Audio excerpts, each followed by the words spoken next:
Hey everybody, I'm Captain Tommy Scoville, and you are on the lifeboat. I hope you are all doing well. Um, Hopefully we have a full house. It is Sunday night, and this one I'm looking forward to the show. I got a 5x5 because I played with a lot of this equipment earlier when I went over to Aaron's channel. So I just kind of want to make sure before I go rolling into this thing that I'm actually being heard. That's always a good thing. If you've been on the boat for any length of time, you probably remember a show. Thank you, Gonky. I did a show that I probably spent 20 minutes talking. Didn't realize that no one could hear me. It was all kinds of fun. Hey, Rose, good to see you back again. This is going to be a good one, people. I'll tell you why. So we got a lot of new people on the lifeboat, and we're getting a lot of new. Hey, Snotface, good to see you. We got a lot of new people. Sharon, I'm glad you're here.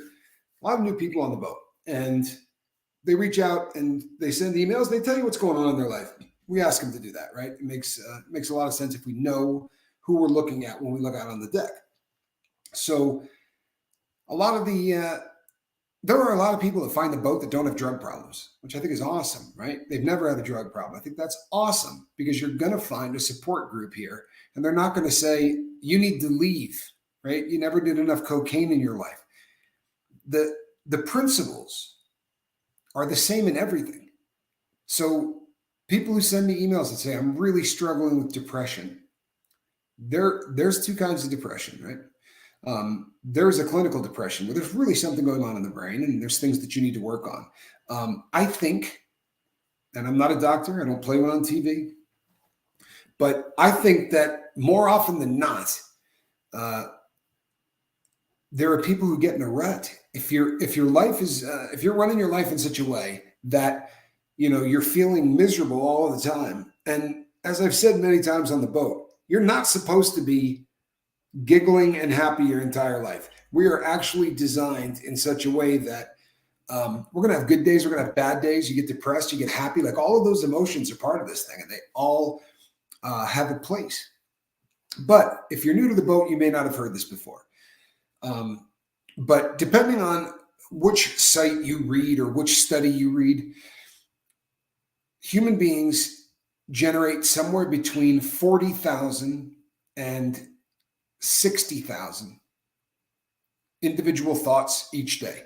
So that's hopping from one thought to the next, to the next, to the next. That's a ton, right? That is an unbelievable amount of things that we think about during the day. And very often the things that we're thinking about, where did I put my keys, right? I wonder what time she gets off work.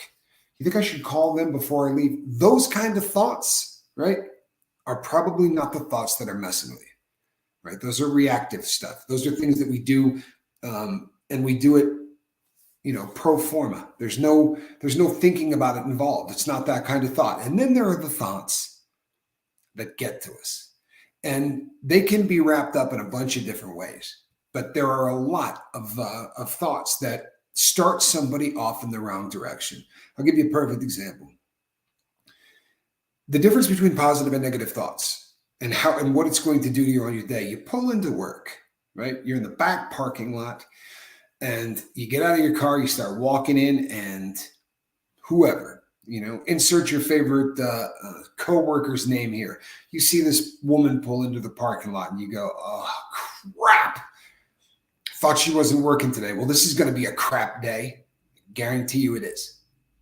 I guarantee you it is.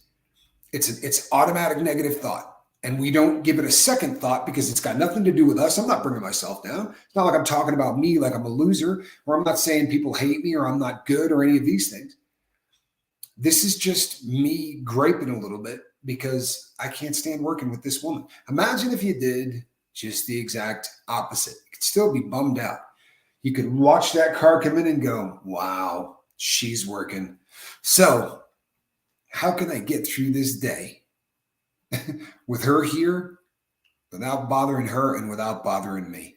What could I do to maybe make this woman like me more? What could I do to not let this woman drive me nuts today? If you try to go with a positive versus a negative, if you just say, you know what, I'm going to tell this woman she looks great. I'm going to tell her that, if she needs any help, I'm ready to roll. But so often, and everybody knows the person that everything out of their mouth is negative. Everything. If you handed them, $500,000 in cash, they'd be like, damn, do you know how much this stuff weighs? I got to carry this to the car. Can't I get any help with this? There are just those people that gripe at virtually everything, right? It doesn't matter what's going on. It is never enough to make them happy. So my husband just made it through Special Forces assessment and selection, you guys. I literally can't help but to brag about him. He's the best person I know. Well, that's good. There's nothing wrong with bragging about your husband. It's good stuff. Congratulations to him. That is awesome. And I imagine not very easy, right? Thank him for his service, please. So the difference between positive and negative is a choice. It really is. How many times during the course of the day do you allow negative thoughts to run rampant over your brain? How many times do you allow your brain to tell you that you're not good enough, that you're not smart enough?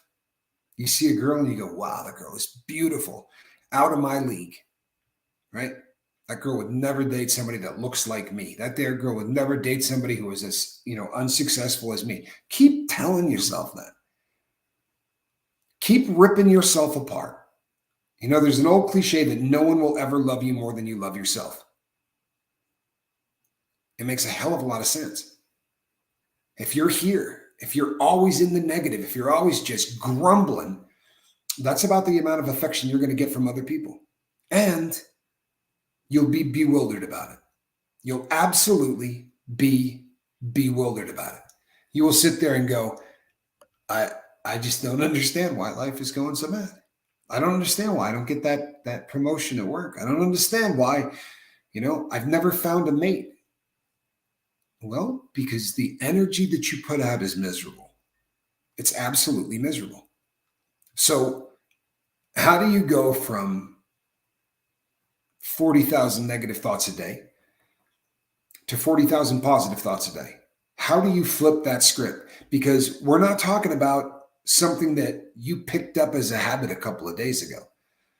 If you're 35 or 40 years old, you've probably been doing the inner monologue, beating the crap out of yourself since you were 16 or 17. It's usually about when people start doing it. Up until that point, we're happy, right? Everything in life is great. And then you start comparing yourself to other people, right? That guy grew up, faster than me. He's bigger, he's taller, he's stronger, right? He's got a better looking girlfriend. And then once that comparison crap starts, for the rest of our life, we play that. I'm going to compare myself to that person. I'm going to compare myself to that person. And automatic negative thoughts are going to take you apart. They are going to make you miserable. And it's something that is going to happen again and again and again and again. Miss Dragon says, as we get older, we tend to care less what others think. I would love to believe that that's the truth. I really would. And maybe for some people, that's the truth. But I think that people who have struggled with addiction for a long time are plagued by automatic negative thoughts. Ants are things that are going to be a very big part. I don't really grumble, but I still hate myself. That's not going to fly. That's not going to fly. You absolutely need to work on loving yourself. I promise you. Mel came from Aaron's channel, my first live here. Well, we're glad you're here, Mel. Welcome to the boat. And anyone else who's coming over from Aaron's channel, we really appreciate you. Love having you here. So if you allow automatic negative thoughts, ants, right? A-N-T. If you allow ants to tell you things like you hate yourself, it not only can ruin everything about your attitude, it can literally destroy your life. So you have a bad day, right? You have a day where you continually tell yourself that you're not good enough, that you're not smart enough, that people don't like you, that you're overweight, and those voices in your head are just doing this all day long, right? Well, it puts you into a bad mood. What happens if you have a bad mood for 4 days? Well, that's a bad week, right? If you have 2 bad weeks in a month, right? Now we're into a pattern. And this is now no longer a mood. Now we're into something chronic. And it's either going to be self-loathing, or it's going to be depression, or it's going to be any number of things, none of which you would ever put down on a list when you're making out that third page. How do I want people to talk about me? What would I want people to say about who I am? You're not going to write down overweight, ugly, right? Lazy. None of those things that you tell yourself, right? I've been afraid of the stigma from my drug use to a crippling degree for way too long. You know what? It's nice here, Patrick, because no one's staring at you, right? We're not looking at you and doing oh, look, let's judge this cat, right? And we're not in a little clique in the corner. A lot of times in places where you go in person, it can become very, very difficult. Being positive is in my blood, says Miss Dragon. I am literally B+. I like it. I like it. And you are a really positive person. Conky Down says, what's Aaron's channel? I missed that video. It's called Growing Up in Scientology. So I'm Crazy Brownfield. Good to see you. How do we change habits that we've done our entire life? Well, the first thing you got to do is become aware of them, right?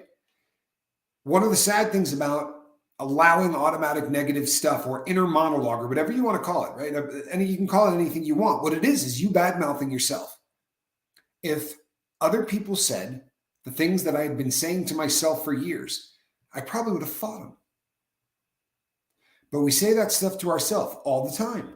And we do it so often that sometimes it's not even, you're not grumbling and, talking under. It's literally got to the point where it's subconscious. Right?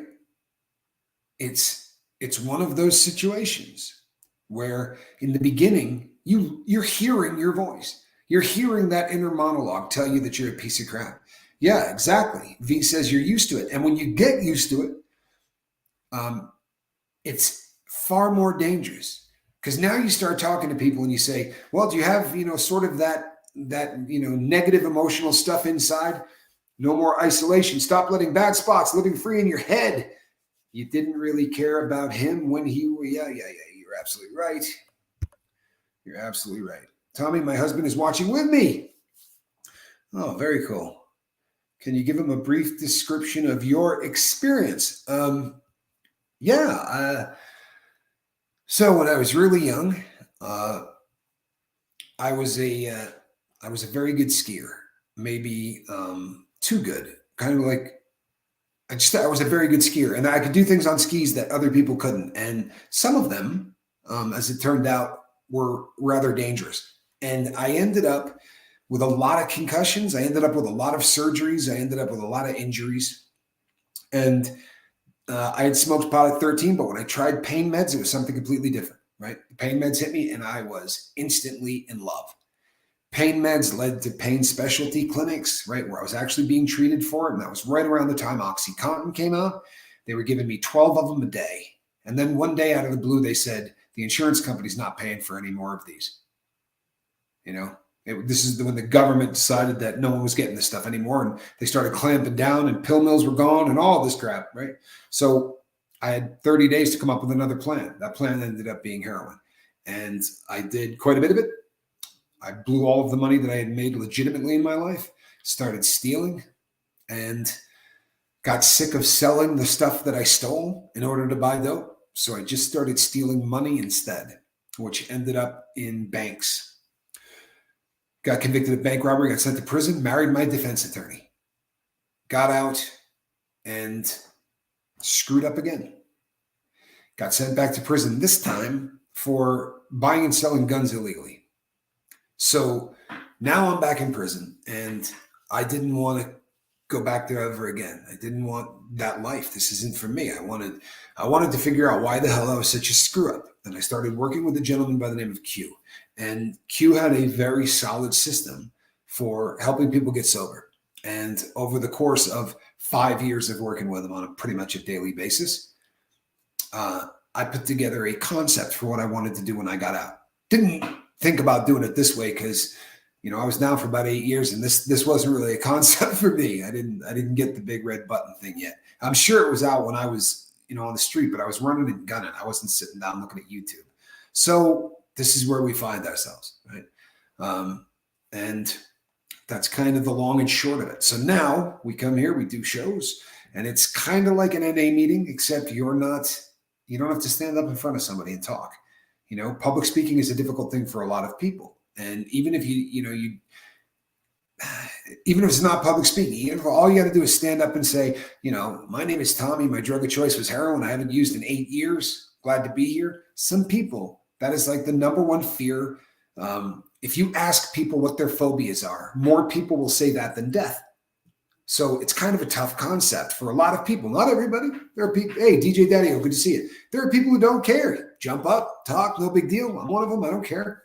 I could talk in front of a lot of people. I worked as a public speaker at one point in my life.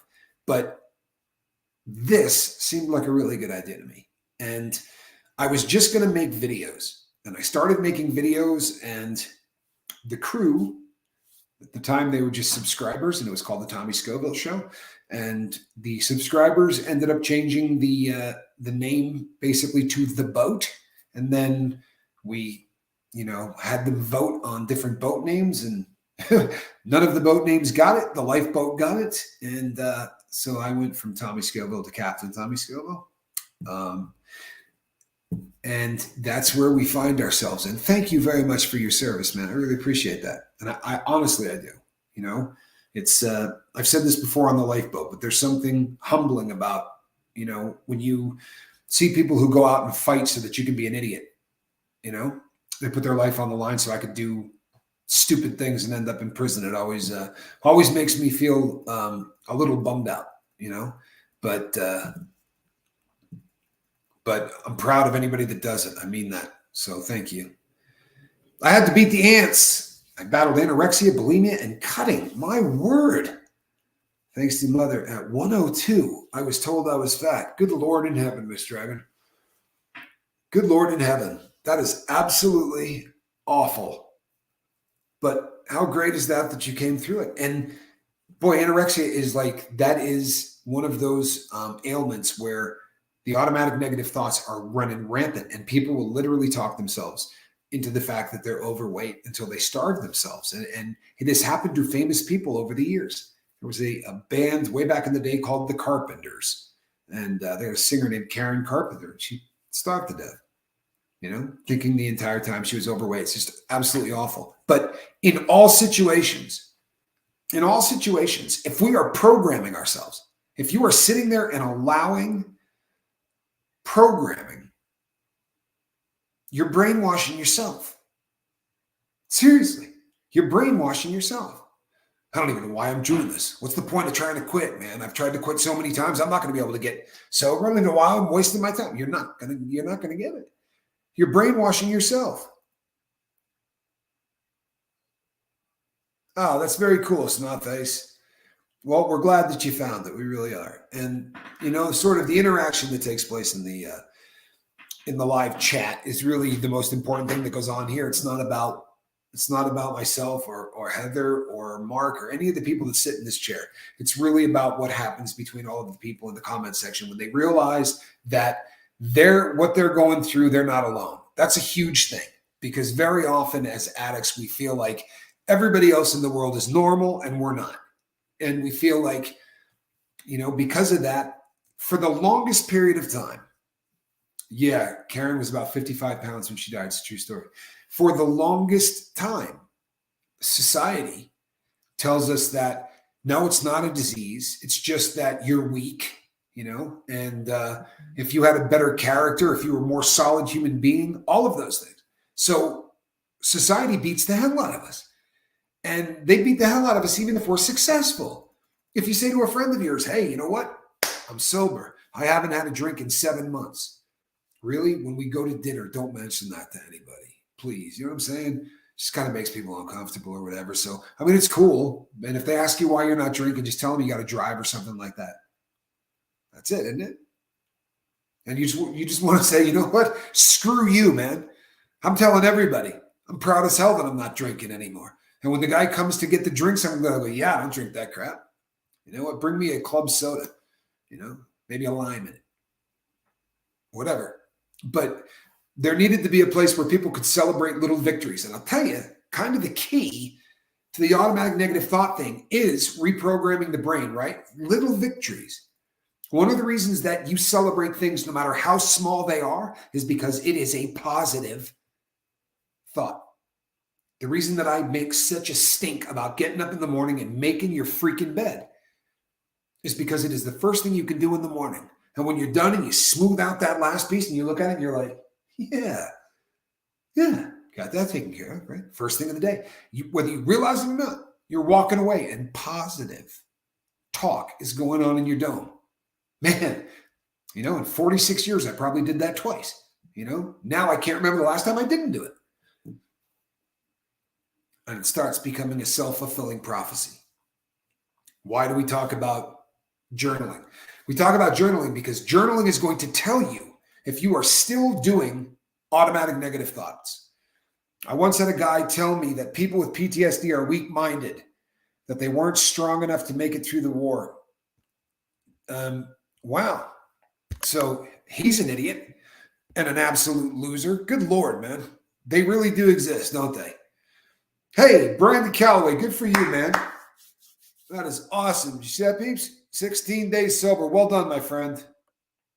43 in chat and 20 likes. Do not make Charlie Mullins unhappy. So the small little victories that we celebrate one after the other, we are going to change how we think and talk of ourselves. That's what we're going to do. You're going to have to figure out how to be proud of who you are. And it doesn't take much. You get through the first day, you should be patting the hell out of your back. It's not an easy thing to do, right? So celebrate that. I made it one day. Tell you what, it's the hardest day you're going to do. It is. And the hardest week is going to be that first one. And the worst month is going to be that first one. Those are the hard ones. Early on. That's why we get so excited when somebody comes in and says, you know what, I'm 24 days sober. Yes. Right? You've made it this far, man.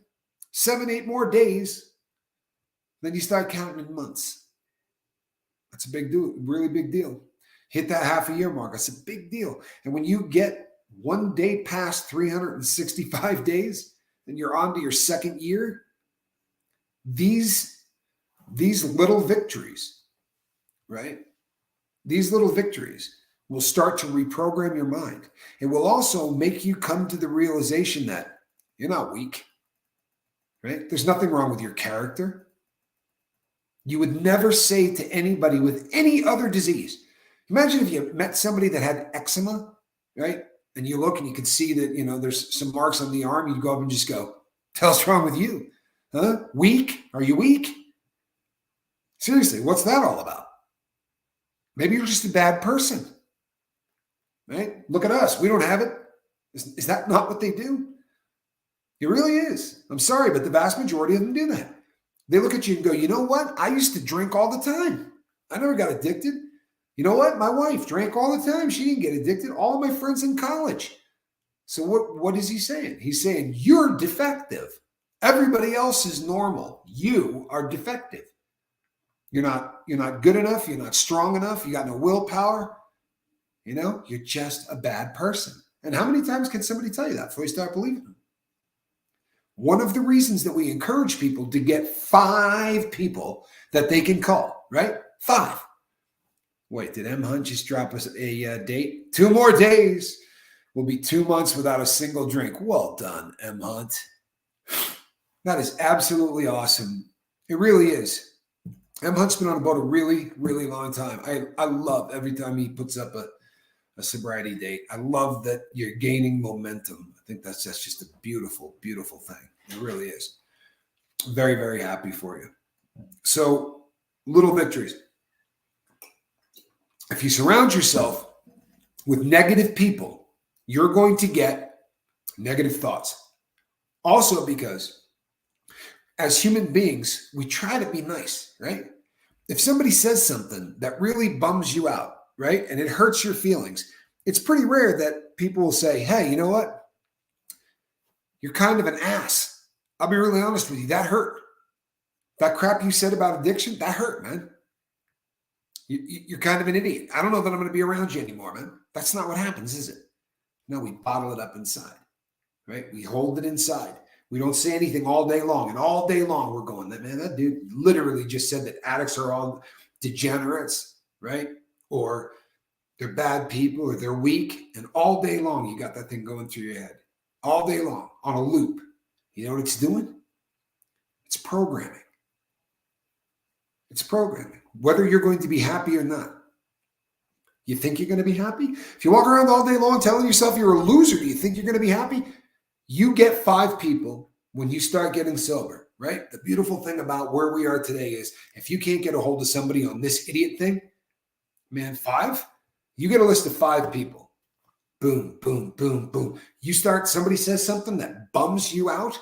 You don't go like this and pull it in, because that will become an automatic negative thought that will haunt you for maybe months. You pick up the phone, right? You dial. Johnny, you're not going to believe what this dude just said, right? Let me tell you how pissed I am. Let me tell you why I'm angry. And within 10 minutes, instead of that thing being inside you festering, it's out. It's out. And by the time you're done talking, you guys, you got a giggle in your voice, right? You worked through it. But as addicts, we don't work through things. No, we put them away, even in the best of times, right? I got all kinds of stress, man. This is happening, that's happening, can't pay the bills, whatever. You know what I'm going to do? I'm going to drink it away. I'm going to make all those problems go away. I'm just going to pound 8 or 9 beers, and then I won't have to think about it again tonight. I'm just going to stick this needle in my arm, and for the next 8 hours, I'm not going to give a crap what is hanging over my head. Doesn't make them go away.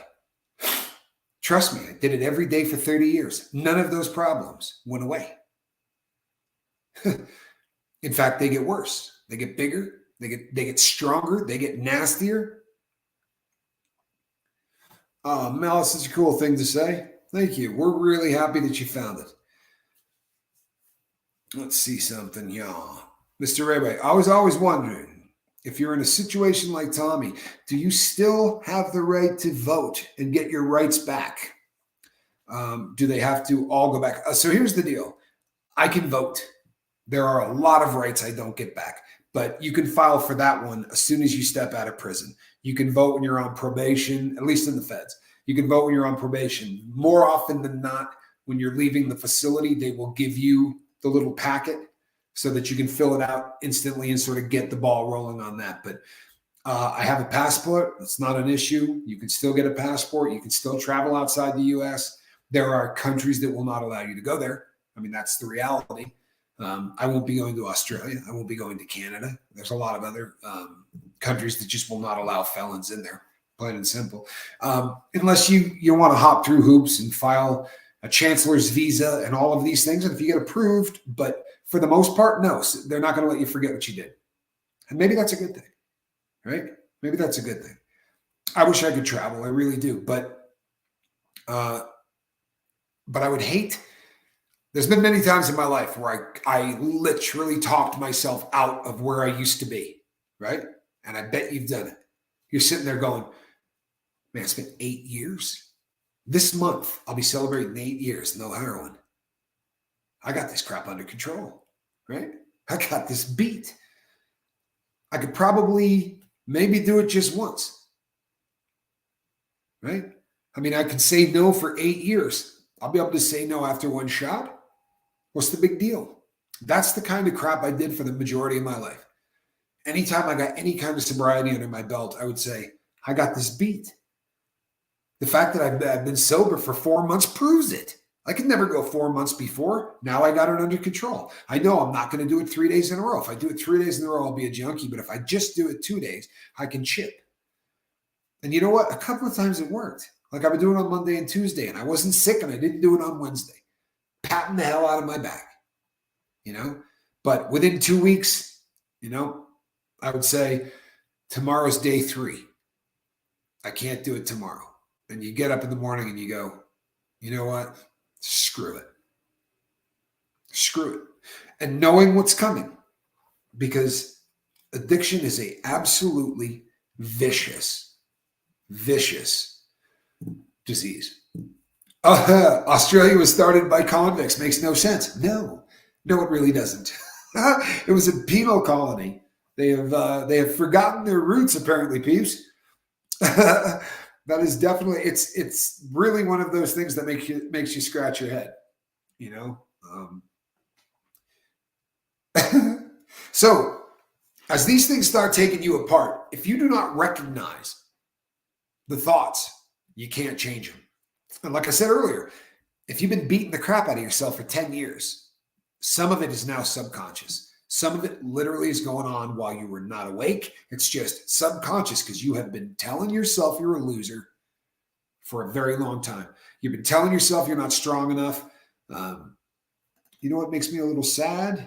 I can't make a legit drop dead Fred pants pie anymore because it requires vodka. Yeah.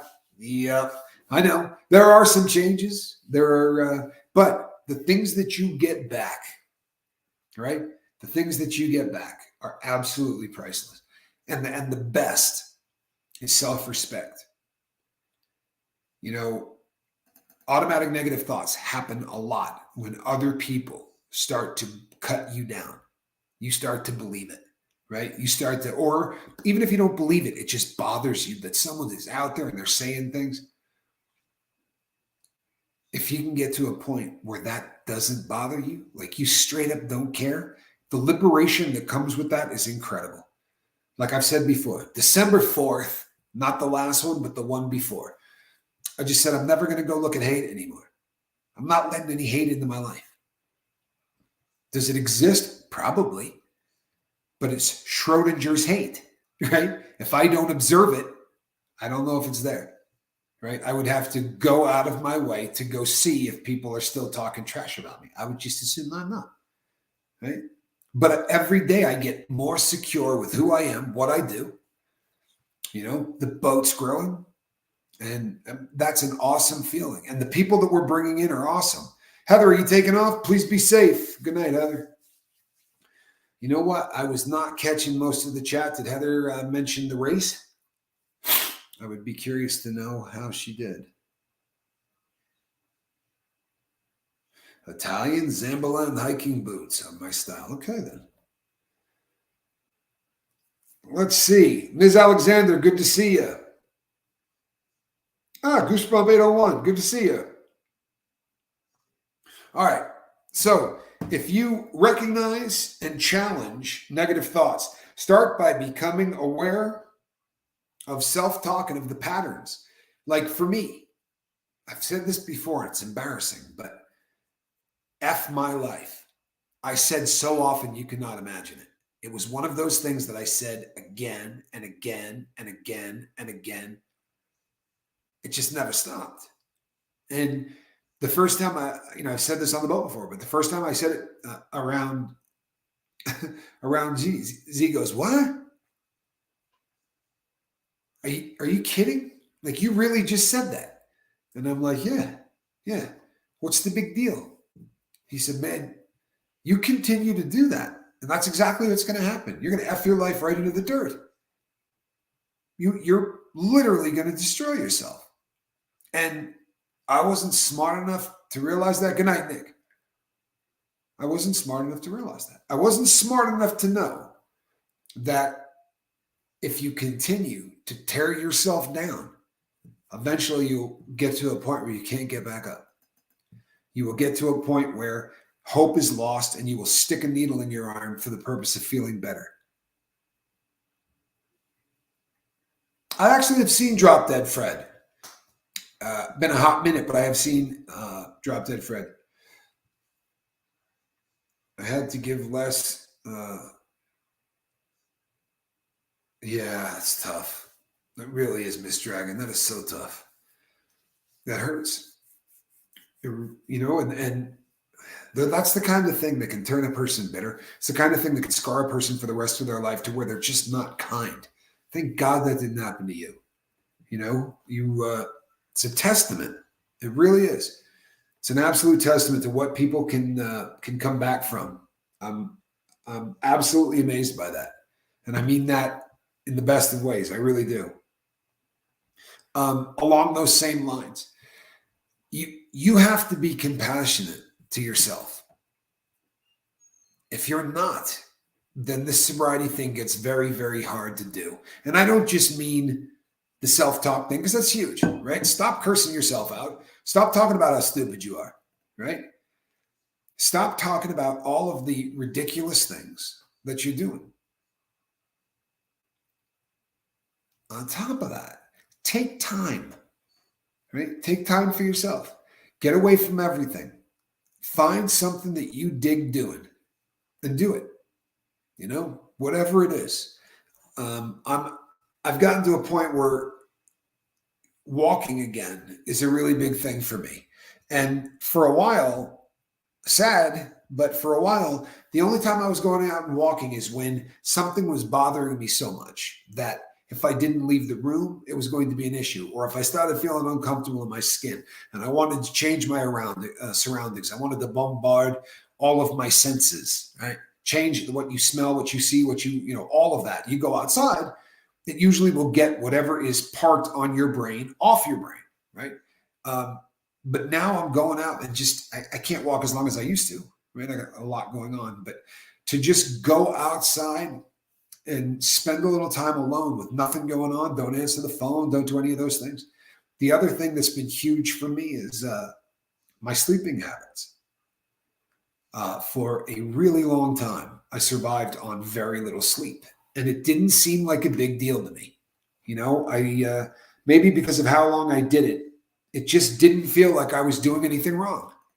But I'm not a young man anymore at all, and I have fallen asleep during a video. I have had. There's been a lot of things that have just reminded me of how old I am. Reminded me of the fact that I'm not a young guy anymore. So I am full of hope. Be good. Take care.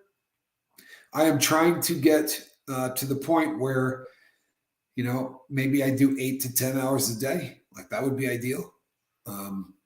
Instead of 4, I find that I get a lot less headaches, right? There's a lot of really good things that happen because of the fact that I'm sleeping more. But it gets right back to self-compassion, treating yourself with some kindness, right?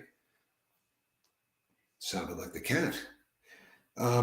Focus on your strengths and your achievements, right? What are you good at? Doesn't mean that that's what you have to go do for work, anything like that. But if there's something that you're good at and you realize you're good at it, if you spend a little time thinking about that, you know what? I am good at that. I'm good at that. This is something to do well, right? That it gets the ball rolling on the concept of saying nice things about yourself, because there are people who literally can't do it. You can't get somebody to say one nice thing about themselves.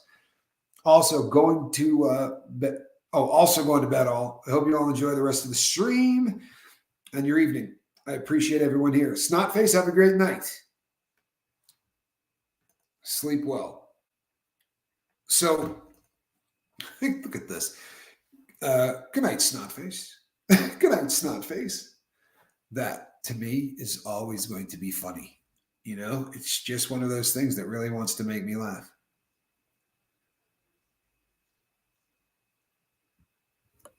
Okay, sorry. I believe wholeheartedly that this affects every single aspect of our lives. And the journaling aspect. If you go to bed with unresolved issues in your brain, you have no idea what's going to happen. You're letting those issues run wild. Your subconscious can do whatever it wants. You're not even there to say, it's stupid. I'm not going to think that. There's none of that. Get what is in your head out of your head before you put the head on the pillow. That's life-changing stuff. I've never had anybody walk 2 to 3 miles a day when you're older, like Tommy and me. Morning walks with fresh air clears the head. I think 25 minutes, right around 25, 26 minutes a day is perfect. That's enough for me to get out, feel good. But I have never had anybody that started journaling that said to me, you know what? It's not working out. It doesn't do a thing for me. It's a waste of time. I've never had anybody that really, put the time in 8, 10 days have journaling every day. Everybody says that it's has a positive effect on their life. Everybody. No. So ZW back, huh? Wasn't there a period of time where that was on vacation? Well, I'm really sorry to hear that, ZW. I'm really sorry to hear that. In fact, how about a little of that? Bobby Allman. Hi, everybody. I'm new to this. I'm a meth addict. Okay, are you currently a meth addict, or are you currently using, Bobby? And we don't care one way or the other. I'm just curious. I mean, there are plenty of people here who are still using, but is it a situation where you've been sober for a while, trying to find a group, or you would like to get off of crystal meth? Either way is great, but let me know. Allman, Bobby Allman. You know, I was talking to somebody else today. Meth is a tough drug. It really is. It is a tough drug because of how it works, because of what it does on the, I think we go over this a lot, but every time I do this, I'm older than 50. I've turned 50 this year, and I feel like I've hit the curve downhill from here, but it's true. Will, I noticed it at 50. I did. I absolutely noticed it at 50. I'll be 53 this year. In fact, I'm close enough to it that I'm pretty much 53 now. So we talk about this a lot on the boat, but if I don't bring it back up, it's an easy thing to forget because it's counterintuitive. It really is. So when somebody overdoses and dies on fentanyl, what's happened is the fentanyl has gone into that person's body. It has gone to the receptors and it has turned on so much chemical that is already inside your body. You're basically killing yourself with your own chemicals. When you do methamphetamine, there are chemicals already in your body. And those chemicals are released by smoking it, snorting it, shooting it, obviously shooting it much more so. I'm so excited to celebrate my 50th in January. Awesome, Rose. Well, make sure you tell us what day. We'll make a big deal. It's always fun when someone has a birthday. You know what? My father used to say that getting old really sucked, but it's but it beats the alternative, right? If you're not getting old, chances are you're already dead. And that's kind of a bummer. So. T. Prada says, that's how my sister died. It's, you mean that all of those chemicals got released. So methamphetamine, we've talked about this before. If you smoke a cigarette, 90 days. Nice. Well done, Bobby. Well done. That is a ton of time. It's 3 months. Well done. Honestly, that's fantastic. You're going to run into a lot of people here that are right around the same time, and you're going to run into people here that are up around 30 years. So it's a really, got to go. Hubby needs me. All right, Goosebump. Have a great night.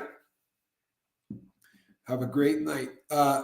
Yeah, we have people at all stages. You're going to run into people here that are still getting high, which is fine. We just ask that, and this goes for everybody. You know, if you're still using, you can come here every day for the rest of your life, still using. I would really prefer it if you don't. Chili Phil, 55 days. We would just really prefer if you don't advocate. You know what I mean? Like if you come here and talk about, how much fun you had drinking a 6-pack earlier, there are going to be people here that are trying to beat alcohol. You come here and you talk about snort and blow, there are going to be people here that are trying to beat that. So as long as we don't, you can come every single day. You just, we prefer it if we don't glorify any of that stuff. Sorry. The Italian brother I grew up with is half Italian, a quarter French, and a quarter Norwegian. Wow. Yeah, Chili Phil, well done, my friend. And Chili's been using an awful lot of capsaicin in his sobriety plan, which I think is really cool. I've seen a lot of people do that. Nelson Tolbert, here. Good to see you, Nelson. Glad you're on the boat. Thank you for stopping by. We hope you stick around. every day. You know what? It's I know a lot of people that have really made capsaicin part of their sobriety plan, and it works. I mean, it absolutely does. My brother Johnny is a really prime example of how well capsaicin works. Johnny, he quit drinking, I want to say 4 years ago. It might be a little bit over 4 years ago. But and then he decided to quit smoking weed too. And capsaicin has been really kind of the key element to making that happen for him.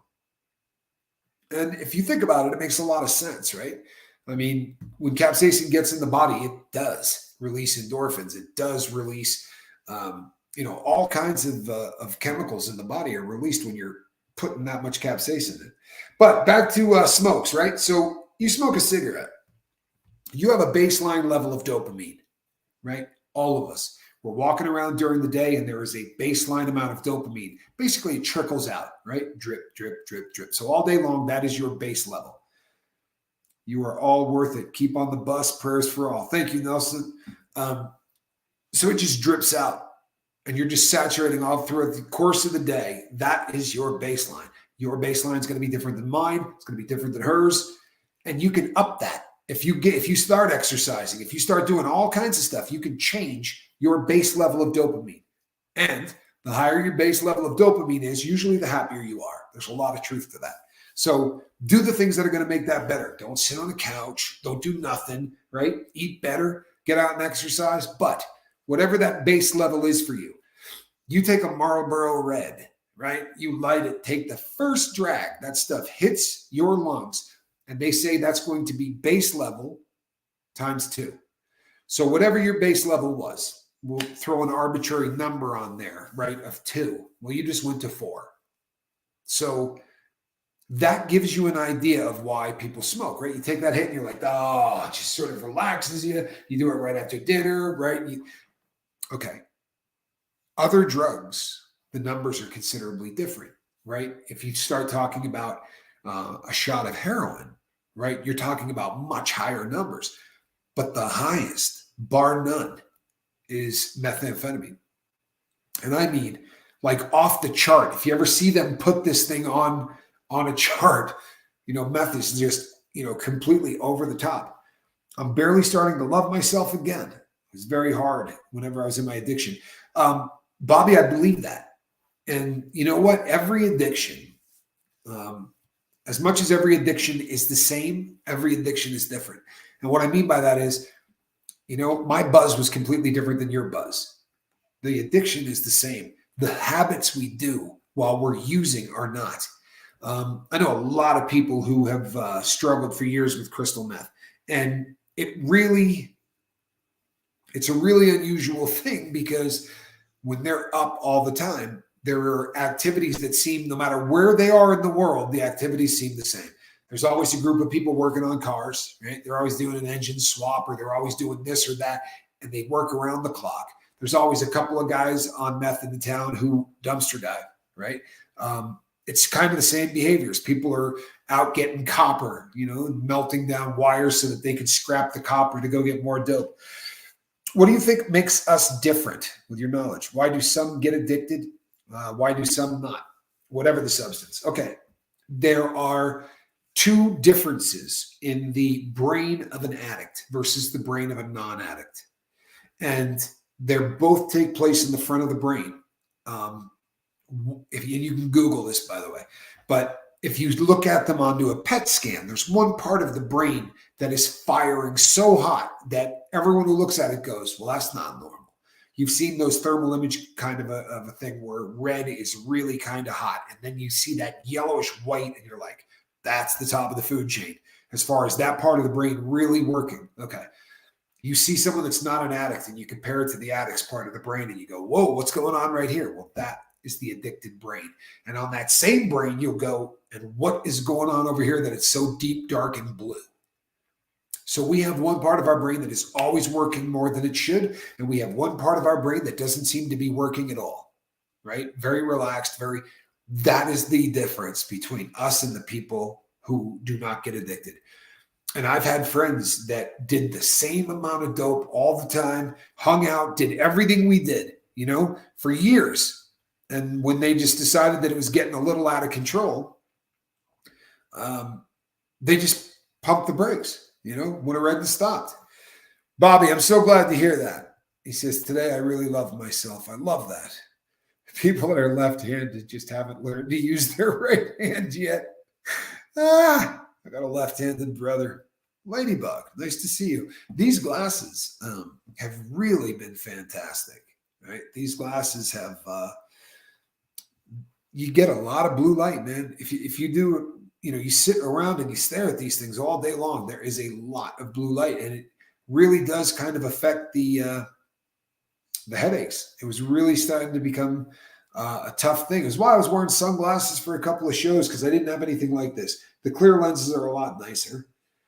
It makes it a lot easier to read comments and do things like that, which is kind of important if you're hosting a live chat, right? I went to Phoenix once. It was 103 on Labor Day weekend. Whoa, for my brother's wedding. I left the airport and wanted to go back to 70. In those parts of the world where it's really that hot all the time, you just don't go outside, right? Like those times of year, you're just not going outside. Everything you do is inside, air conditioned, chill out, right? If you go outside, you get, jump in the water, cool off, and then get right back inside. Let the air conditioning chill you even more. But what's really nice is the times of the year where it is really awful everywhere else. You know what I mean? And it's just lovely there. You got those 80-degree days with a nice breeze. It's just beautiful. Air conditioning. I love air conditioning. Air conditioning was invented in Arizona. That's a true story by two brothers.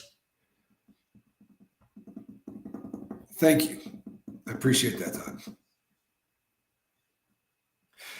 Oh, did you see that one? The left-handed people are the only people in their right mind. 103 is cool for Phoenix. She's right. She really is. She's right. By the time Tommy gets to Arizona, probably be like 114 degrees outside there. That very well may be the case. That very well may be the case. Hey, Crazy Brumfeld says, I'm out because I'm working. Yeah, Miss V, how are you doing?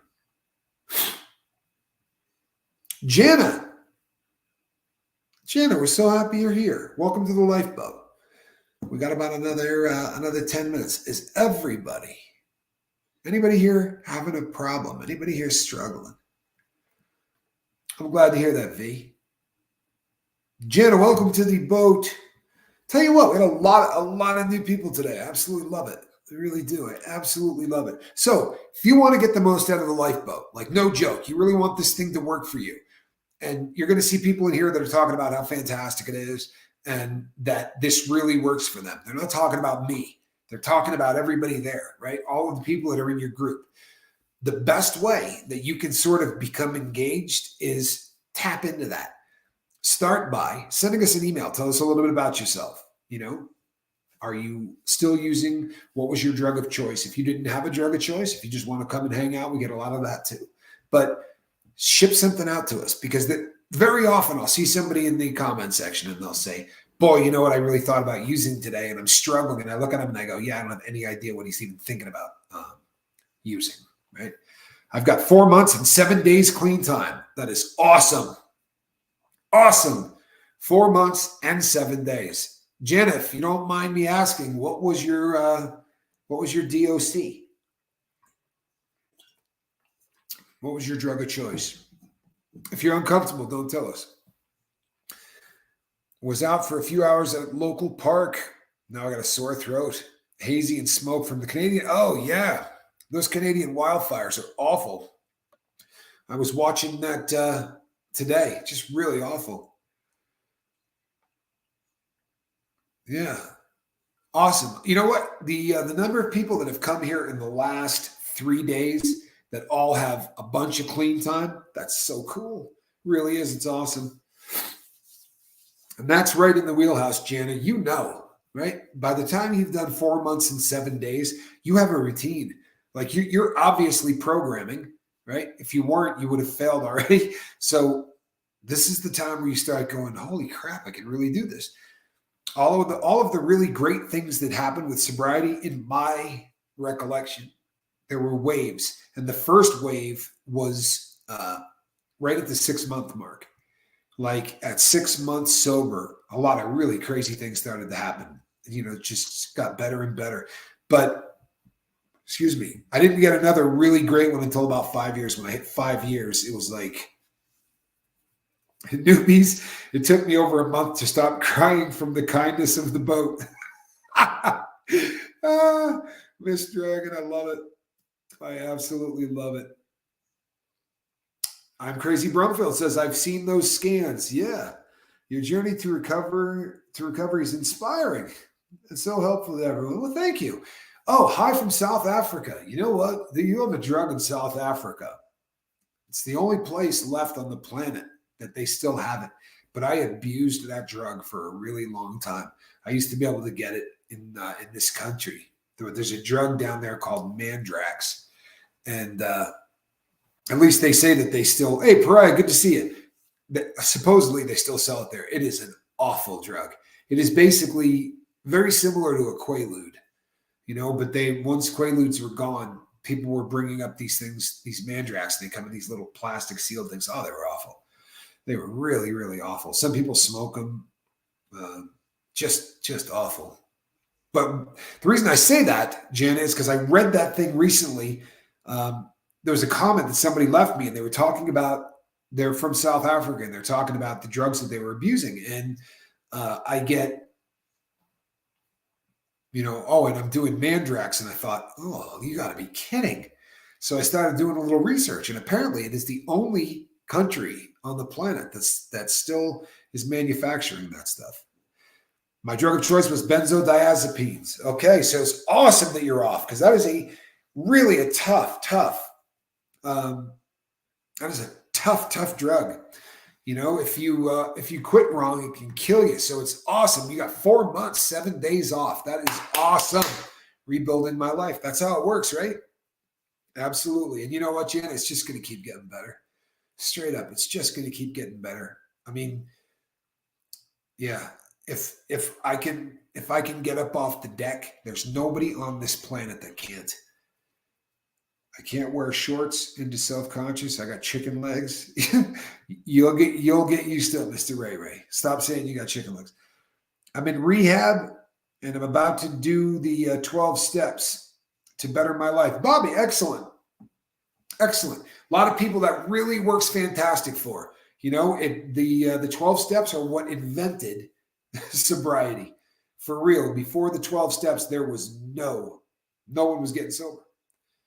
2 guys figured that out. Yeah, the Ludes, the RORA, right? RORA 714s or lemon 714s. They disappeared in the 80s. Really, really bad. Bad stuff. I've cut grandma knees. T. Prada says, you all rock. Good to see you, T. Prada. Glad that you're here. We really am. Yeah, congrats on the apartment. Pride, that's awesome. It really is. That's awesome. Yeah, I got a kick out of that too, V.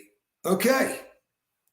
Benzos and alcohol are the only 2 drugs, that's absolutely true, that can potentially kill you from withdrawals. Absolutely true. You're 100% right. And they can. It doesn't mean they will, but they can. It just sort of depends on how far you have progressed through that. I feel good being sober. I like hearing that, Brandon. 16 days? 16 days for Brandon, people. Well done. Well done, brother. Most men think they have chicken legs. It's so silly. I do not think I have chicken legs. I skied for a living. Got really big legs. They're almost too big. Mandrax is hectic, right? So it is Nishobi. Oh, thank you. Yeah, we're really glad that you're here, Jana. We really are. Keep coming back, right? You're going to make really good friends here, and I promise you, they will aid in you getting sober. And I saw somebody already screaming for the cat. We are at the top of the hour. And what that means is it is squirrel time. I had a headache on day 2 and it went away with a little cooking vanilla under the tongue. All right, there you go. Alrighty, everybody. We're going to be back tomorrow in the morning because that's what we do, right? We're here on the 5s, 5 o'clock at night and 5 o'clock through the morning. I've never done hard drugs, got addicted through a doctor. Jana, you didn't get them on the street, which is really good, but there are some benzos that are hard drugs. But I understand what you're saying. I'm Captain Tommy Scoville, and this is A Cat in the Basket. Good night, everybody. We love you. Monk, good to see you. Monk.